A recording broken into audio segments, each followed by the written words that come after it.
चलिए आज एक ऐसे आइडिया को फिर से जानते हैं जो हमारी मॉडर्न दुनिया के लिए आप कह सकते हैं बेहद जरूरी है। पॉलीमैथ। ये एक ऐसा कॉन्सेप्ट है जिसे हम शायद भूल से गए हैं, लेकिन जिसकी जरूरत आज शायद पहले से कहीं ज्यादा है। तो शुरुआत इस सवाल से करते हैं। हम में से ज्यादातर लोगों ने अपने करियर या पढ़ाई के दौरान ये दबाव महसूस किया ही होगा कि भाई किसी एक चीज पर फोकस करो, एक्सपर्ट बनो। पर क्या सच में यही एक रास्ता है? क्या स्पेशलिस्ट बनना ही कामयाबी की इकलौती गारंटी है? ये जो स्पेशलाइजेशन का चलन है ना, ये हमेशा से ऐसा नहीं था। इसकी जड़ें जुड़ी हैं इंडस्ट्रियल रेवोल्यूशन से। सोचिए, जब फैक्ट्रियों में एफिशिएंसी के लिए काम को छोटे छोटे हिस्सों में बांटना जरूरी हो गया, धीरे धीरे यही मॉडल हमारे सोचने के तरीके पर भी हावी हो गया और हमें एक तरह के दायरे में बांध दिया। बिल्कुल, आज की दुनिया में रास्ता तो यही दिखाया जाता है। स्कूल से लेकर ऑफिस तक हर जगह यही कहा जाता है, भाई एक स्पेशलिस्ट बनो। लेकिन ये चीज़ हमारी उस नेचुरल क्यूरियोसिटी के एकदम खिलाफ है, जो हमें अलग अलग चीज़ें ट्राई करने, सीखने और उनके बीच कनेक्शन बनाने के लिए उकसाती है। तो चलिए जरा समय में पीछे चलते हैं और देखते हैं कि ये जो हर तरफ से सीखने का यानी ब्रॉड नॉलेज का आइडिया है, ये आखिर आया कहाँ से। ये जो शब्द है पॉलीमैथ, ये अपने आप में बहुत कुछ कहता है।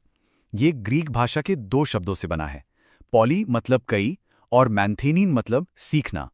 तो इसका मतलब सिर्फ ये नहीं है कि आप बहुत कुछ जानते हैं, इसका मतलब है कि आपने बहुत कुछ सीखा है। ये गहराई की बात है, सिर्फ ऊपरी जानकारी की नहीं। अब बात करते हैं पॉलीमैथ के गोल्डन एरा की, मतलब पुनर्जागरण काल या रेनेसां की। उस दौर में हर तरह का डेवलपमेंट ही असली आइडियल माना जाता था। लियोन बतीस्ता अल्बर्टी का ये जो कोट है ना, अगर इंसान चाहे तो वो सब कुछ कर सकता है, ये रेनेसां की पूरी सोच को निचोड़ कर रख देता है। उस वक्त के थिंकर्स का यही मानना था कि इंसानी काबिलियत की कोई सीमा नहीं है और खुद को किसी एक दायरे में बांधना अपनी ही क्षमता को जाया करने जैसा है। उस जमाने में एक पढ़ा लिखा और काबिल इंसान, उससे उम्मीद की जाती थी कि वो कई ज़बानें बोले, कोई म्यूजिकल इंस्ट्रूमेंट बजाए, कविता लिखे, मतलब बौद्धिक, कलात्मक और फिजिकल हर फील्ड में माहिर हो। ये सिर्फ कोई हॉबी नहीं थी, ये एक कंप्लीट इंसान होने की निशानी थी। और जब भी हम रेनेसां मैन की बात करते हैं तो जाहिर है दिमाग में एक ही नाम आता है, लियोनार्डो दा विंची। एक ऐसा इंसान जिसकी जानने की इच्छा, जिसकी क्यूरियोसिटी का कोई अंत ही नहीं था। जरा सोच कर देखिए, एक ही इंसान एक शानदार पेंटर है, एक एनाटॉमिस्ट है जो इंसानी शरीर को समझता है, एक इन्वेंटर है, एक म्यूजिशियन है और तो और एक मैप मेकर भी। और कमाल की बात यह है कि उनके लिए ये सब अलग अलग नहीं था। एनाटमी की उनकी समझ ने उनकी पेंटिंग्स को जिंदा कर दिया। इंजीनियरिंग की समझ ने उन्हें ऐसे आविष्कार करने में मदद की जो अपने वक्त से सदियों आगे थे। दा विंची हमें यही सिखाते हैं कि ज्ञान की सारी शाखाएं असल में एक ही पेड़ से निकलती हैं। तो फिर सवाल ये उठता है कि अगर ये आइडिया इतना पावरफुल था तो फिर ये गायब कैसे हो गया, और अब 21वीं सदी में अचानक से इसकी अहमियत फिर क्यों बढ़ रही है? अच्छा, यहां एक जरूरी फर्क समझना होगा। पॉलीमैथ होने का मतलब ये बिल्कुल नहीं है कि हर चीज के बारे में थोड़ा थोड़ा पता हो। उसे तो डिलेटेंट या सतही ज्ञानी कहते हैं।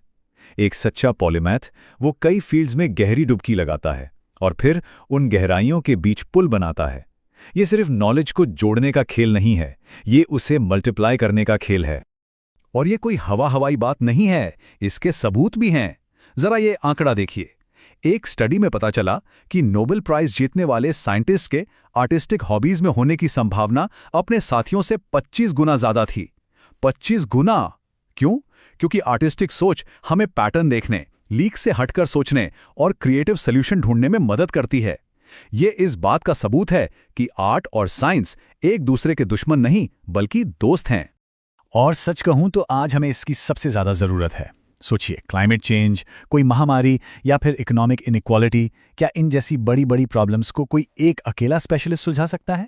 नहीं, हमें ऐसे थिंकर्स चाहिए जो साइंस, आर्ट, इकोनॉमिक्स और सोशियोलॉजी सबको एक साथ रखकर देख सके। तभी ऐसे सॉल्यूशंस निकलेंगे जो वाकई सबके लिए काम करें। तो आखिर में यह समझना सबसे जरूरी है कि पॉलीमैथ होना कोई जीनियस लोगों की जागीर नहीं है। ये तो हम सबकी एक इंसानी क्षमता है जिसे हम सब अनलॉक कर सकते हैं। मिसाल के तौर पे बेंजामिन फ्रैंकलिन को देखिए। वो अमेरिका के फाउंडिंग फादर्स में से एक तो थे ही, पर साथ ही एक बड़े साइंटिस्ट भी थे। लाइटनिंग रॉड का आविष्कार किया, बाइफोकल चश्मे बनाए और तो और अमेरिका की पोस्टल सर्विस भी शुरू की। या फिर 12वीं सदी की हिल्डेगार्ड ऑफ बिंजन को ले लीजिए। वो एक नन थी, लेकिन साथ ही एक जबरदस्त कंपोजर, राइटर, फिलोसोफर और यहाँ तक कि एक नेचुरलिस्ट भी थी। उनका काम आज भी अलग अलग फील्ड के स्कॉलर्स को इंस्पायर करता है। और तो और आइजैक न्यूटन को ही देखिए, जिन्हें हम स्पेशलाइजेशन का सबसे बड़ा सिंबल मानते हैं, है ना? वो भी सिर्फ एक फिजिसिस्ट नहीं थे।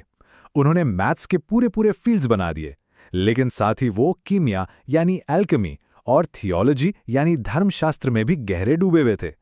इससे पता चलता है कि सबसे बड़े दिमाग भी खुद को एक डिब्बे में बंद नहीं करते। तो कुल मिला के बात यह है, पॉलीमैथ बनना मतलब अपनी इंसानी क्षमता को पूरी तरह से जीना। इसका मतलब स्पेशलाइजेशन को छोड़ना नहीं है, बल्कि उसे और मजबूत बनाना है, एक बड़े नजरिए के साथ। मतलब जड़ों को तो गहरा करना ही है, पर साथ ही शाखाओं को भी फैलने देना है। तो मैं आपको इसी सवाल के साथ छोड़ जाता हूं। आपके अपने पैशन और आपकी स्किल्स के बीच ऐसे कौन से अनदेखे कनेक्शंस हैं जो बस खोजे जाने का इंतजार कर रहे हैं? क्या पता हम सब के अंदर एक पॉलीमैथ छिपा हो जो बस बाहर आने का मौका ढूंढ रहा है।